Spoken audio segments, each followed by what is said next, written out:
APU, American Public University, is proud to present the following podcast.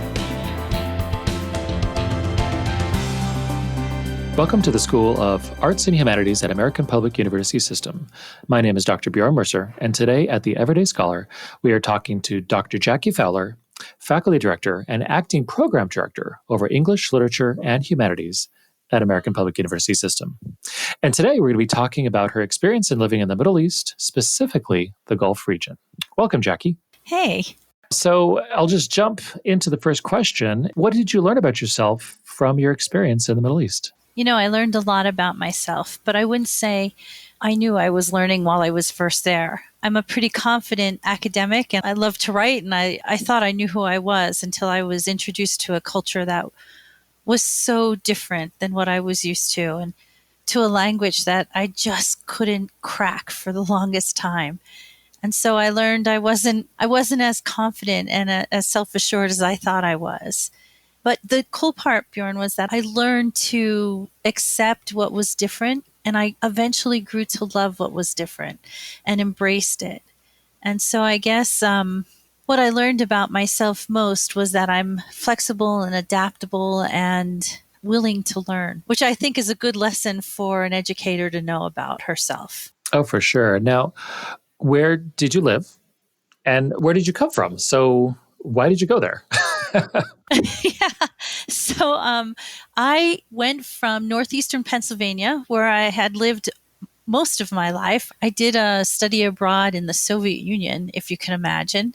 And it was the first time I ever stepped on a plane, but that was in college. And then I lived the rest of my life in northeastern Pennsylvania. And I was offered the ability to teach in the Middle East. And originally I turned it down, but my two teenage children were shocked when I said that I didn't want to work in Dubai. And they thought, oh my God, Mom, take the chance. And so we all went. And I lived in a little northern town right on the Arabian Gulf. The name of the town was Ras Al Khaimah, and it was about an hour from Dubai, and I worked in Dubai. And so I guess I went for adventure, and it was one of the greatest things I had done. I not only learned how to live in another culture, a really different culture, and speak the language, but I got the chance to travel to places that I would never have been able to travel to had I not been in the Middle East. So I went to places like Nepal and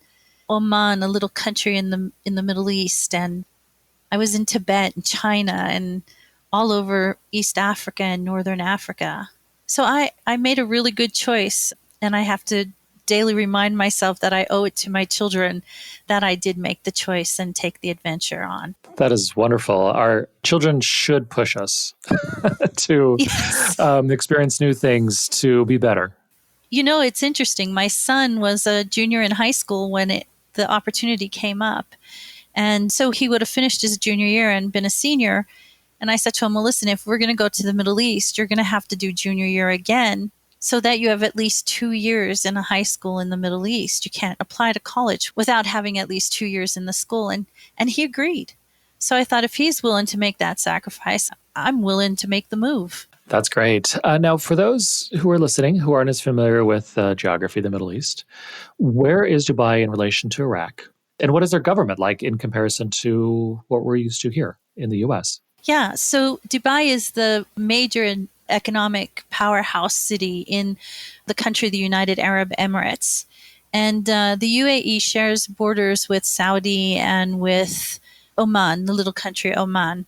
And actually, it's a fairly big country, but it's one that we don't hear of as often. It is in the Gulf region, right on the Arabian Gulf, or here we call it the Persian Gulf, but they don't call it that in the Gulf region. The UAE is not far from Iraq. In fact, I had many, many Iraqis in my classroom. Some wonderful stories I could tell you about them. Many Iranians, many Kuwaitis, people from all over Africa. So we were right in the heart of the Middle East, but not close to, for instance, Lebanon and Syria and Jordan. They were farther. They were about a 3-hour flight to get to that part of the Middle East. When you're talking about that, it reminds me my father worked in UAE for several years, and he would go over there, but he never talked about it. Yeah. And he worked in Iran when there was oh my gosh, before the current government. I'm sorry, I'm blanking. When there was the king, which they called the Shah. Yeah, the Shah. Yeah, the Shah. Wow, I apologize for that. No, it's totally okay. It's a really interesting thing. I mean, you asked about the government structure, and I forgot to answer that part. But, when you go to the Middle East, you expect that everybody is Arab. And in fact, Iran, which is so huge, they're not Arabic. They're considered really different. The Arabs still call them Persians. So we may call the country Iran, but the Arabs call the people Persians, and Iranians call themselves Persians. It was an interesting collision with history from the books that I had always read and learned from. I was living it firsthand, so it was a really cool, brilliant piece of life to be able to see the things that you've heard of all your life or you read of all your life come to life in the Middle East. There in the Middle East, most governments are autocratic. And so the UAE was no different. It was an autocratic government, which was good in a lot of ways. I know this sounds crazy for someone who's a democracy lover to say this, but it was so safe. It was so safe. Even walking in Dubai or the capital city, Abu Dhabi, you could walk at any hour of the day or night and be safe. I mean, literally be safe.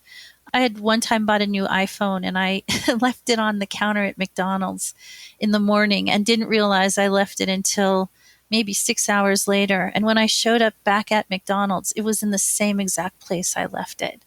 So nobody touched it. Nobody touched it because they were afraid. You don't want to go to prison in the middle of the desert. That would be a bad place to go. So the government was authoritarian, but it was also, unlike what we think about authoritarian, there was the sheikh, the king there, shared the surplus of life with his people. And so they were fairly contented with their life. It was an interesting experiment that I lived through.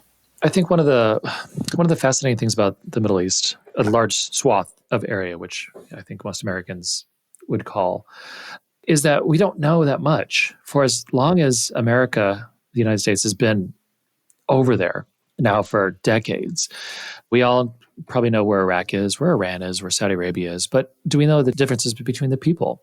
Like Farsi, beautiful language. Yeah. Absolutely beautiful language. Very different than Arabic. It is. And it's interesting. They share a lot of the same script, Arabic and Farsi, but I took Arabic classes when I was there in Dubai, and everybody had a speaking partner, and my speaking partner was from Iran. He spoke Farsi. So while he could understand some of the written language, he couldn't always understand the spoken language because they were two different languages. So it was an interesting perspective to be able to see somebody who we expect to be able to understand Arabic struggling to learn. No, and I mean, in a simple way to compare it, it's when you hear somebody from Scotland talking, you understand them, but you don't always understand them. Right. Actually, the greatest part about Arabic was there were so many dialects. And so when you first start to learn Arabic, you learn the Arabic of the Quran. And because in the Quran, the first prayer of the Quran, which Muslims say every time they pray, their salat, which is the word for prayer there, it's called the Fatiha. And the Fatiha has all of the sounds and all of the letters of Arabic. My first test while I was taking Arabic was I had to learn to recite the Fatiha in the full Arabic of the Quran in front of everybody in the school building.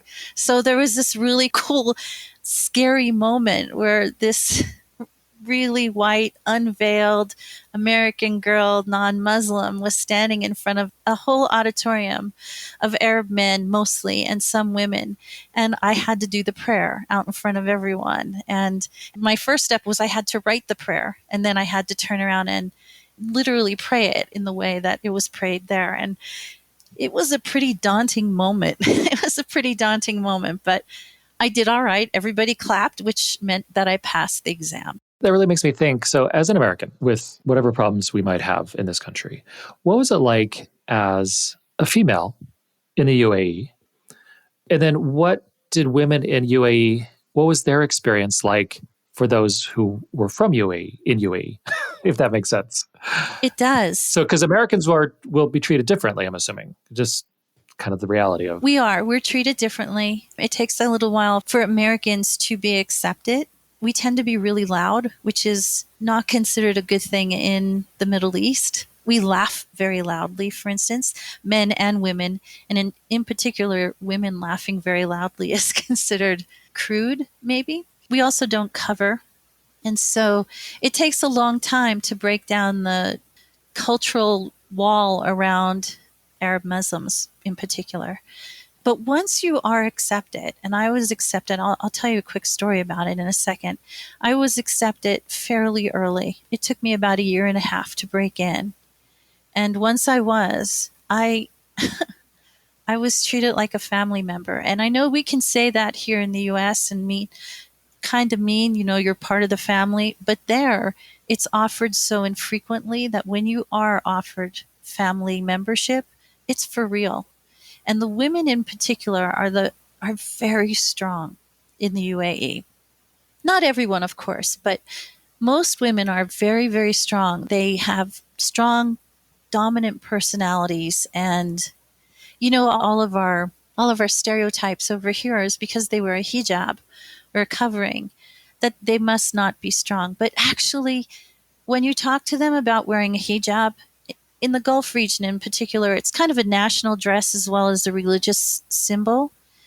And they choose to wear the hijab, A, because it's religious, but B, because they feel like they're looked at for their humanity, for their intelligence, for their heart, and not just for how their makeup is applied or their hair is done.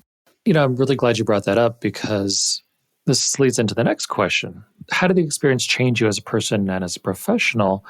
And I'll also lead in with, what do you think of Americans who view other countries through our cultural lens? And how dangerous is that? Well, let me start with that one. I think it's natural. I mean, I really do. I think it's a natural thing. I think as long as we're aware that that's what we're doing and we're open to the possibility of changing our perceptions, then we're okay.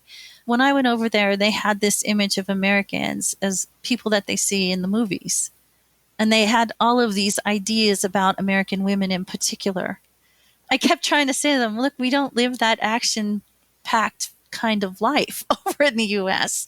And so I think it goes both ways. And I think as long as you're open to recognizing that you're viewing each other through those cultural lenses, then it's normal. And then once you learn to see people not through just your cultural lens, but through a different, you can never really look through it from their cultural lens, but you could be introduced to the people and the culture and the language and the religion in a way that takes you out of what's normal for you and allows you to accept what's normal for them. I guess that's the way to say it. Let me give an example of this. When I was in the Middle East, of course, my name is Jackie, which is a funny name in the Middle East because it's a man's name. Okay. My dad's name was Jack. And so my name should have been a female name and then Jack. So everybody carries their father's name as their middle name. And that's how they know who you are. You're the daughter of Jack or the son of Jack. And so the students I taught used to think that was really funny. But I was very close to my father. I used to tell them. And the first year I was there, my father died unexpectedly. The Arabs say your father tethers you to the earth. And so when my father died, I had never experienced such an outpouring of love from anyone. But the whole community that I lived in took care of me when my father died. And later when my mother died, about a year and a half later when my mother died, I was invited to the home of an Emirati colleague, a woman. And when I got there, most people live behind these high walls of a courtyard. And it's because women can take their hijabs off if they're not seen outside their compound. So I went behind the wall and it had to be 25 of her female relatives, her sisters, her nieces, her cousins. Everybody was there. And when I walked in, I didn't want to be there. I wasn't yet ready to interact with people after I'd just gotten home from my mother's funeral. And my husband was the one that pushed me to go. So I went. And when I saw all these people, I kind of froze in place, like, oh my God, I'm going to have to be social and I'm going to have to do it in Arabic, which doubles the difficulty. And the woman walked up to me and she touched me on the face, which never had happened before. And she said, "You no longer have to go home for sisters. We're here for you." And every single one of those women touched me. They didn't say a word. They just walked up to me one by one and touched my cheek or patted my back or put their hands on my head. And at the end, I was invited to join their family. And it was the most beautiful, understanding. I mean, they were heartbroken. Their mother had died 5 years earlier, so they understood where I was, and I was alone in their country. So they invited me in. And from that moment on, I spent lots of nights sitting around their open fire in the courtyard. And well, they did all the cooking because I can't cook, but I ate the food that they cooked. And that's what happens if you're willing to trust that your cultural perception may not, or not even cultural perception, but that your personal understanding of the world may not be exactly right. Mhm. Thank you for sharing that experience. I mean, that must have been obviously life-changing. Obviously, losing your parents and then being accepted over there. Now, how did your experience over there also change your kids? Because then they spent 2 years there with you. Right. Well, actually, we were there 4 years. Oh, 4 years, sorry. Yeah. So my son actually, when it came time for him to go to university, he didn't limit himself to the United States. He picked the 10 best universities in his subject area. And he went, he ended up going to the one in Paris. So he's in a senior year now in Paris. What a good senior year he's had, right? With the COVID-19. But he's in his senior year in Paris. And my daughter went to school in China. So she spent a year in China and then went to Colorado College out here in Colorado. Great school. But Yeah. It's a great school. It's a great school. So for them, they changed too. I would say they're no longer really full out American. They're more international, much more than me. And I've traveled all over the world, but I watch them interact with people from all over the world, and it's just natural for them now. And so I'm so happy we did it. It reminds me, my family lived in Greece for 2 years. And although I was young, my brother and I have both shared a passion for Greek and then Roman history, which is good stuff to learn, which is, part of the foundation of what we describe as Western philosophy and history is wrapped up in those two countries. So, but it really gives you just a different context of the world when the world is complex. The world is complex, but it's also really small. And let me give you an example of that. So I taught in the university. My joke when I was over there was I was the granddaughter of Irish immigrants from America, married to a Palestinian, living in the UAE, and teaching at Canadian University in Dubai. So I had a classroom that was filled with people from all over the world. And Dubai is such an international cosmopolitan city that when I say from all over the world, I mean it, from everywhere, from Mali and Kazakhstan and Egypt and all over Africa, and just an amazing, amazing group of people. And one day I was traveling in Ethiopia, and I usually went by myself. My husband's a Palestinian refugee, so he can't always get visas to go places. So I was in Ethiopia, and I was walking along the streets, and I heard in Addis Ababa, this amazingly huge city, Dr. Jackie. and I turned around to see one of my students from the university. And that's not the only time something like that has happened. It always amazes me how small the world really is. And it was a wonderful day because it was Christmas Day for me. But Ethiopians celebrate Christmas later. They have 8 days before their Christmas. And so on my Christmas Day, I sat in the home of one of my students with his parents and told stories of their son in school. And it was lovely. I wasn't alone. That is wonderful. And today we're speaking with Dr. Jaclyn Fowler, and we'll be right back after the short break. Protecting the public from health challenges such as epidemics requires people with knowledge and skill who are capable of being change agents. At American Public University, you will learn the skills needed to improve today's public health in local communities and around the globe. Take the next step and apply today at study@apu.com. And today we're talking with Dr. Jaclyn Fowler here at the Everyday Scholar. And for the last question, Jackie, how did teaching in the Middle East shape your concept of teaching in general? It's a really good question. I think I've been a teacher my whole life, but I wasn't the best teacher I could be. And I'm still working on that, but I wasn't the best teacher I can be or even on the path until I taught in a classroom that was so diverse. And I can tell you little things that needed to change. For instance, over in the Middle East, women and men don't touch. You can't. And I was used to putting my hand on my students' shoulders, male or female, when I was talking to them, or leaning into them to explain something, or dealing with them through touch, which we do often in the United States. But I had to learn very quickly over there that that wasn't acceptable. And there were other ways of, I guess, touching without touching, right? Just knowing everybody's name, which was something in an Arab classroom that wasn't normal. They were shocked that I could remember everybody's name. And that to me was a little thing I could do to touch without being physical. So that's the little stuff. But then there's the bigger stuff where I might have people from 15 or 16 different cultures in a classroom. And so one of the things I learned to do very early on was to explain my expectations for how the classroom would run. And I used to give them funny anecdotes about being an American teacher and what kinds of things we expect in the classroom. And then after a little while, I asked them what they expected in the classroom, which shaped me even more. And so we were able to meet in a way kind of in the middle where we were able to all get what we needed in the classroom. And that was really, I learned as much as they learned that way, which was really fun.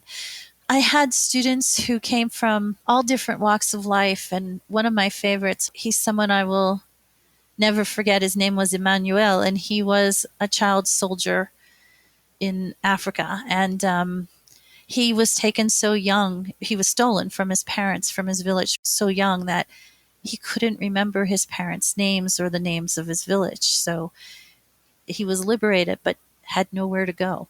He didn't know how to go home. And one of the things I loved about the Middle East is that they invited these children to come and learn in the school where I taught. They paid for it, for them to come. And he was a monster of a child. Not a child anymore. He was a monster, maybe 20 years old. He was really tall and really big, and he had tattoos all over him, which is considered, the word is haram in the Middle East, sinful. But he didn't have any choice. They were put on him.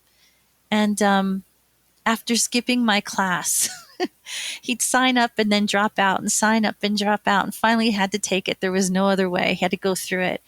He was afraid of an American woman. He didn't know how to deal with an American woman. And he was very shy despite his size. So when we had our expectations talk, and I would remind them regularly what my expectations are and what their expectations were for me, he said to me one day, "I have something to show you." And I taught English. And he pulled out pages and pages and pages of song lyrics that were simple but beautiful and heartbreaking. And he had been doing that the whole time he was a child soldier. And it was a moment where I realized that I had crossed a divide as just someone who stood in the front of the classroom and someone who had become a mentor and a teacher. And I think that moment is the moment that I look for in all of my interactions with students now. That moment where a student would trust me so much that he or she will let me in on their deepest, darkest secret as far as learning goes. And so that's one of the reasons I think I've come back a different teacher. So when I teach in the classroom at APUS, it's not just about content and meeting learning objectives, although that's part of it. It's also about finding a way to have that content, that learning touch the heart of the student. And in so doing, touch my heart as well. So it inspires me when I see students take a love for something that I love so much, literature and English and writing. And so I guess I've come back a learner as well from the Middle East. Although I always love to learn, I think I'm much more aware that it should be happening for me as well in a classroom, virtual or traditional. And for any of our students that might eventually be interacting with people from the Middle East or going to the Middle East for, say, work, what do you suggest to them on how to learn more? That's a really good question. I hadn't thought about it before. I suppose my first thing is not to fear. Don't fear some difference. That's okay. It's okay to be different. And I guess in the Middle East, we're the different ones. Americans are different. And be okay with that. Be okay with who you are. I would say one of the things I've learned in all the travels that I've done is that it's much better to approach people with a smile and a little more quiet than we tend to be in the United States. We kind of scare people with how loud we are. And then just to be open to learn from people. A lot of times I saw Americans in the Middle East in universities or in schools that just, they couldn't make it. And the reason was they expected everything to be the same as it was for them at home. Mm-hmm. And I remember there was a British guy who worked for me, and he kept saying, this is not the way we do it. This is not the way we do it. And I finally said, you're not in England. You are in Dubai right now. And so it's not the way you do it. And if you want it the way you did it, you need to go back to England. And it was a moment where he was like, I didn't think about that before. People do things differently. And you have to be okay with that.